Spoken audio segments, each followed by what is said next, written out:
Bonjour belle communauté, j'espère que vous allez bien. C'est la Coupe du monde qui s'en vient, donc pourquoi pas en parler un petit peu.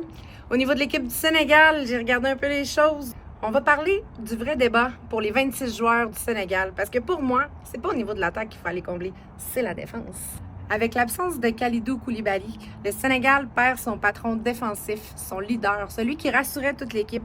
Selon moi, c'est encore là que le doute commence. Son cas, il ne faut pas être émotif, mais il faut être terre à terre. Présentement, il est blessé. Donc, malheureusement, il faut aller chercher quelqu'un d'aussi compétitif. Faut pas garder puis rester sur les émotions. Mais j'ose espérer, par contre, qu'il va accompagner l'équipe jusqu'au bout pour assister à la Coupe. Oui, offensivement, il y a du talent. Si on pense à Sadio Mané, Nicolas Jackson, Iliman Ndiaye, Ismaël Assar, Hassana Diao, Boulaye Dia. Mais soyons honnêtes, qui peut vraiment porter l'attaque contre les grandes nations? Nicolas Jackson crée beaucoup, mais manque d'efficacité.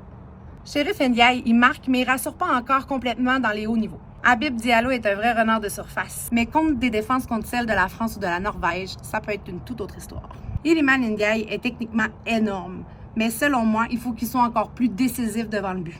Et Hassana Diao revient fort, mais il doit confirmer sur la durée. Maintenant, regardons derrière. Moussa Niakhaté est solide en ce moment et je pense qu'il le confirme avec son club du moment. Mamadou Sarr a du potentiel, mais il manque encore du temps de jeu avec son club actuel. Mais on espère quand même le voir dans la liste des 26 joueurs sélectionnés pour l'équipe du Sénégal. Tout en sachant qu'il est à Chelsea, donc jouer en Angleterre, c'est quand même du haut niveau. Abdoulaye Seck, lui, il joue dans un contexte compliqué. Ça fait seulement un mois que le championnat a repris. Le Sénégal, on est compétitif. On peut pas prendre un joueur qui n'a pas joué pendant 2 mois. On parle pas d'aller jouer à la Coupe du monde. On parle d'aller gagner la Coupe du monde. C'est pour ça que pour moi, le 26e joueur de l'équipe du Sénégal ne devrait pas être un attaquant, mais devrait être un défenseur central. Et le nom qui me revient le plus logique, c'est Moustapha Mbao. Pourquoi? Parce que c'est une Coupe du monde. Ça se gagne d'abord avec une défense solide.